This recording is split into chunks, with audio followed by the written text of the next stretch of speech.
one and only Sergeant Major Max Garcia.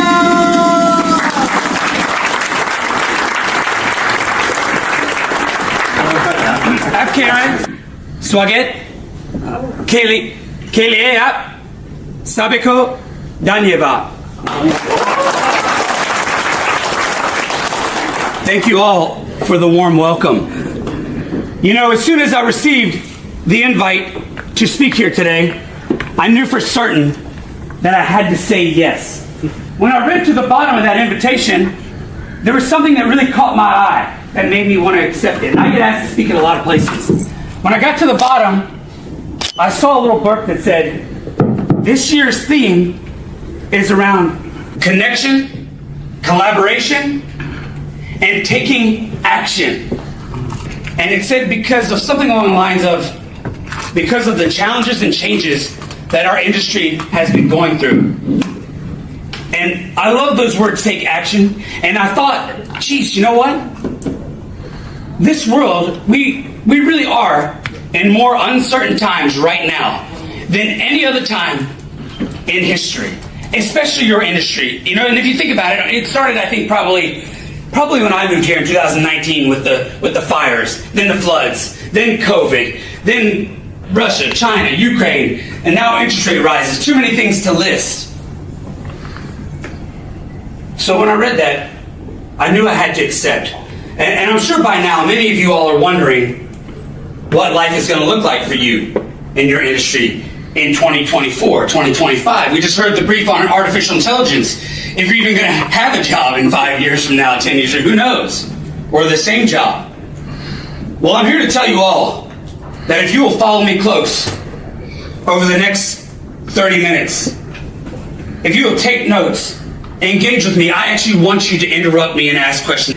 After today's presentation, you will have the resilience and wherewithal about you to not just survive, but to thrive in any environment, in any situation, in any location. In fact, if you all follow me close, take good notes, whatever it is you want to overcome or accomplish in 2023, 2024, it is yours.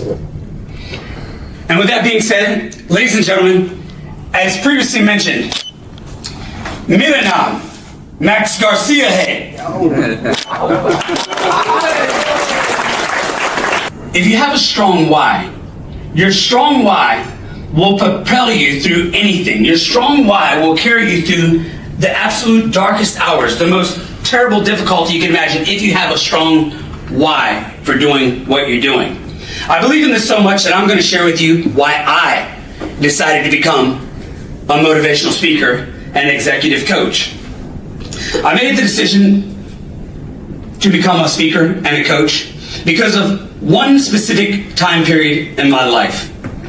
And that was the brutally hot summer of Iraq in 2004. Because on September 11th, 2004, my Marines and I came under pretty heavy attack. One of my Marines named Corporal Elliott was hit in the face with a telephone pole mounted IED, a bomb, that I think was meant to hit me because it hit right behind me and it got him. Amazing enough, despite a broken jaw and a bunch of shrapnel in the face, including shrapnel from the backside of his eye, Corporal Elliott managed to live. The next day, on September 12th, we were not as lucky because we were attacked again. And this time, 2 of my Marines almost bled to death. 1 of my Marines lost a foot and is still without that left foot today. And my platoon commander, who was actually with me when I met my wife here in Sydney, my platoon commander, Lieutenant Alexander Weatherby, was killed in action despite my countless attempts to resuscitate him. The next day, we went back out on patrol and set up in the defense, and I was on eggshells so much that I told my squad, told my Marines to get in a 360 circle. A 360 circle, a perfect circle, is a good defensive position because you cover what we call all avenues of approach. And remember this in your businesses, ladies and gentlemen, that complacency kills. Complacency not only can kill a Marine in combat, but complacency can kill your career, your business, your company that you work for. your dreams, whatever it is, complacency. And I say that because as soon as I put my Marines in the defense in that 360 circle, within minutes, somebody got complacent, wasn't paying attention, and a terrorist managed to drive a car right up in the middle of my circle of Marines. And that car blew up into a million pieces. Boom! It was the loudest noise I've ever heard in my life. Shrapnel rained down on top of us with a big puff of smoke. It shook the ground for a second, and it blasted my ears so loud that all I could hear was ringing. In fact, I still hear ringing to this day from time to time because of it. And I wasn't sure what happened. I was a bit disoriented. I actually thought it was a mortar. That's how disoriented I was. And as the smoke started clearing, we started to move around. I started to look, and I noticed that our corpsman, like a paramedic, had lost his calf, which was kind of an ugly sight. I noticed that a young guy named Lance Corporal Hernandez, I think he was about 19 at the time, had a big, massive blood gash here. And then I realized after looking at him closer, he'd lost his eye. Some of the Marines were running around frantic. By the way, there's about 100 of us out here in this defensive position. Some of the Marines were running around frantic. Some of the Marines were screaming their heads off. And some of the Marines were dead. And I gotta admit that in that moment, I was scared. I mean, really, really scared. And I became even more scared once we started to take care of everybody, started to take charge. You do this, you do that. And really, honestly, all I wanted to do in that moment was just run and hide, because that's how you're going to feel from time to time when business gets tough, when your industry gets tough, when more changes that you can barely keep up with. Sometimes you're just going to want to run and hide. But I realized that as a leader out there on the battlefield, I just didn't have that luxury to call in sick or to run and hide.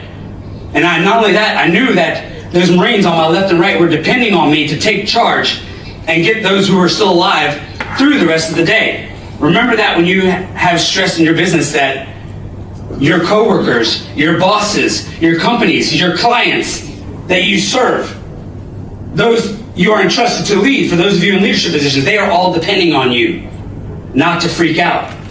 And I say that because I'm telling you, I was scared. I mean, I was so scared, like my heart was like, I could hear my own heartbeat in my ears, and I could feel my own heartbeat in my chest underneath of this bulletproof vest, like a flak jacket, if you will. Sweat was pouring down my face, and I struggled to see as I adjusted this big, heavy Kevlar helmet that's supposed to protect you.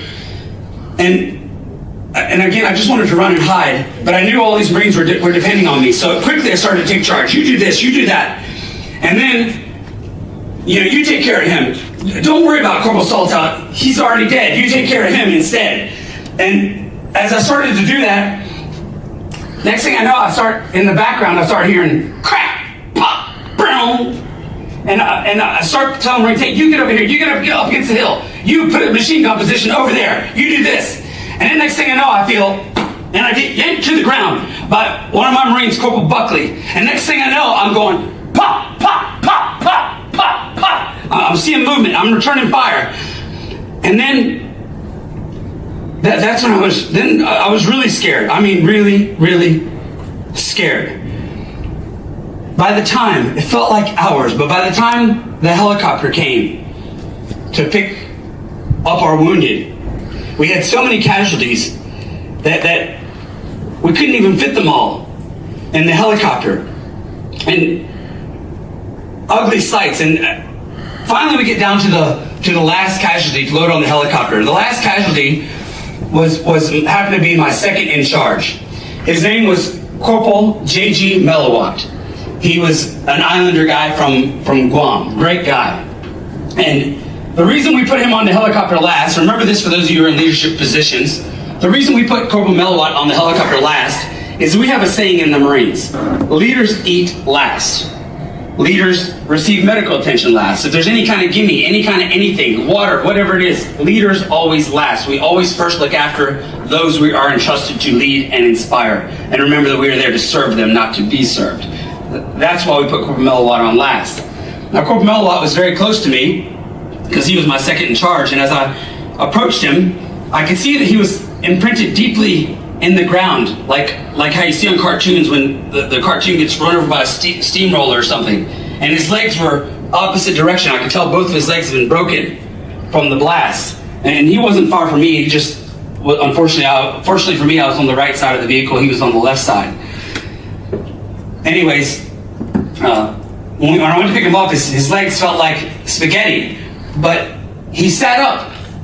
So I thought, oh, okay, he's all right. Thank goodness, he's all right. So I put him on the stretcher, and then as I put him on the stretcher, I started hearing, just like you see in the movies, mortars started coming in, and we scrambled like roaches. I remember literally diving underneath of a Humvee, and I had this moment. I started thinking, and I remember having this moment again later on that night as we fought our way out. I started thinking, if I make it out of here alive, I really, really am going to make the most of my life and help as many people as possible to do the same. And fast forward, we finally get to put Corporal Melawat, which, by the way, that's kind of how I became a speaker. But I'll tell you a little bit more of that later. So we grab Corporal Melawat's stretcher. I'm on his right leg at the stretcher. We go to pick him up, and now because of the mortars and because I'm still hearing pop, crack, we're running to the helicopter, running, and by now I'm really struggling to keep it all together. I just wanted to scream my head off, but I'm struggling. As a leader, I'll admit I was struggling. But Corporal Melawat, my second in charge, because he knew me so well, he could tell, even though I was doing everything to cover it up.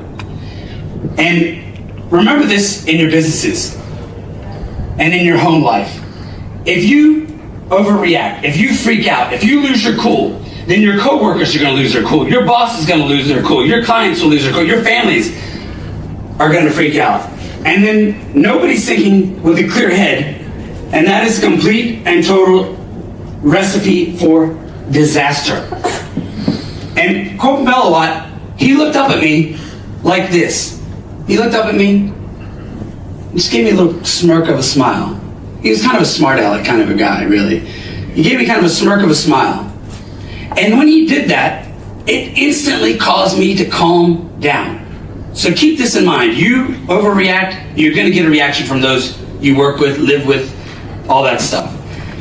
And not only that, as we started to get on the helicopter, Corporal Melawat put his hand up to me like this, kind of like you see in the movies, And I reached down, I grabbed his hand, and I go, and it's really noisy, by the way. We're on this, it's one of those CH-46 helicopters, the kind you see at the dual rotors in the Vietnam movies. You guys know what I'm talking about? And it's really noisy, really dusty, swarm of dust, blood, people screaming, everything.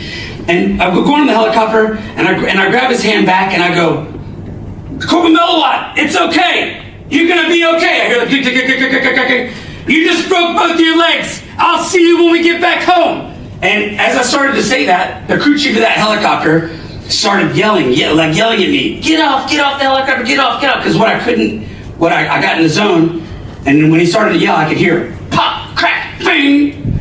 And so I quickly set Melawat down, and I ran off the back of the helicopter, and I'm telling you, like you see in the movies, as soon as my first foot touched the ground, that thing took off. But that was the last time I ever saw Corporal Melawat, Corporal Saltow, Corporal Puckett, too many Marines to list that I thought were okay that day, that ended up not being okay. And fast forward some more from there, 2004, for the rest of 2004 and the rest of 2005, I was a complete mess. Suffering from, I'm talking severe PTSD. I'm talking like the kind of PTSD where I'd be in bed in the middle of the night, next thing you know, I'd jump up on the side of the bed and go, hey, hand me my rifle. And my wife would say, you don't need your rifle, go back to sleep. She was my girlfriend at the time. She probably should have taken off when she had the chance. And other times, for example, she's from here. She's from Camden. She came to visit me. This is we barely after we met. When she came to visit me, I wanted to impress her, so I took her to the Marine Corps birthday ball in Las Vegas. And when we took a plane, when that plane, you know how when a plane touches down, it kind of makes that kind of bang kind of sound when it it's kind of scary when it lands? Well, I was asleep on the plane because I wasn't sleeping at night because of my own personal traumas. And when that plane touched down, I sat up straight and yelled, "Everybody get down!" And I did that, I know. And my wife goes, my girlfriend at the time goes, "It's okay, it's okay." And then I realized, I'm okay, but I'm really embarrassed. And by the way, I was a small part of the picture. I had a platoon of 50 Marines at the time.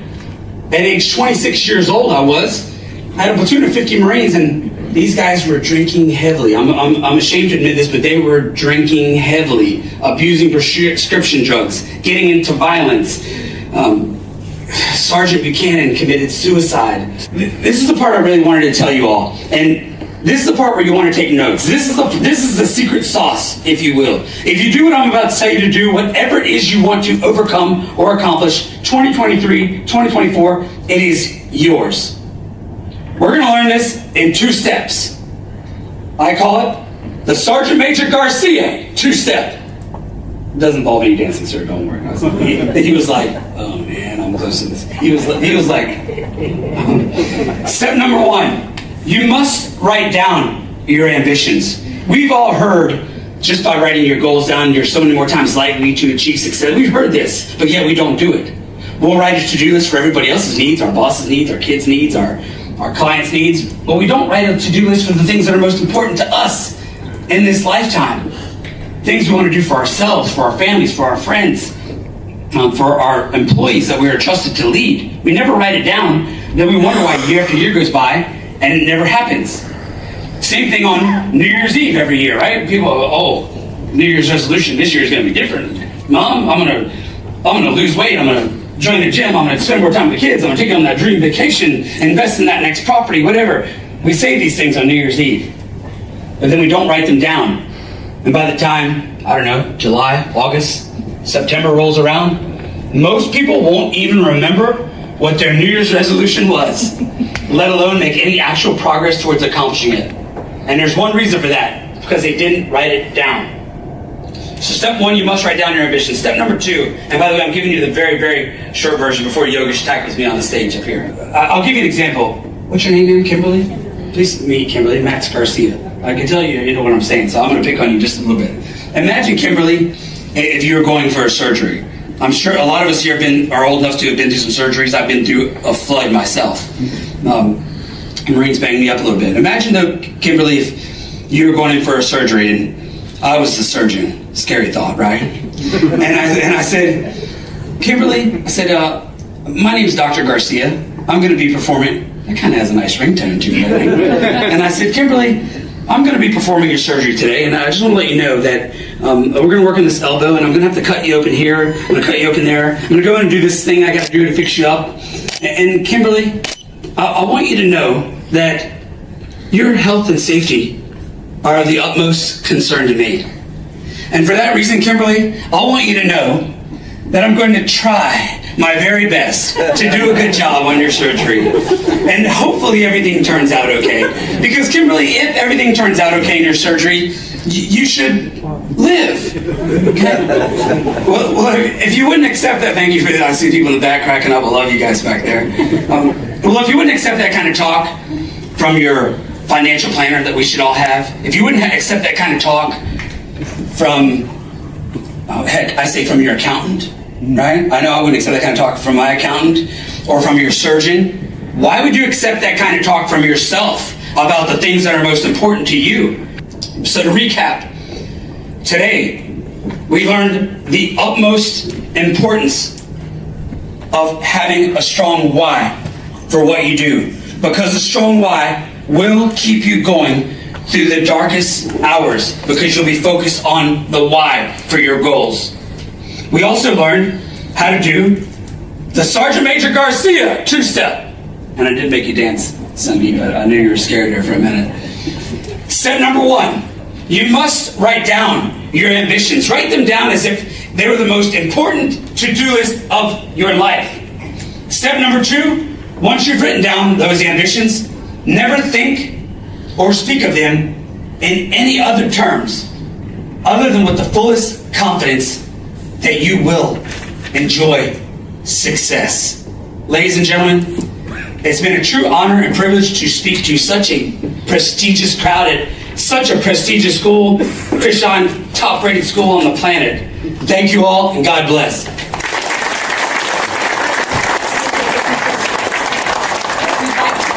Our volunteers will come to you with a mic. Maybe we could take only 3 questions today. One from me, please. Yes, one from Kishan. He does get a question. Fantastic. Max, as I know, you were adopted, yeah? Yes, when you were born, that sort of thing. Went through the ranks, but you had 4 rules that made you that highly successful, and you call it the Sergeant Major's rule. Would you like to share with our members over Yes, here? sir. Yes, thank you, Christian.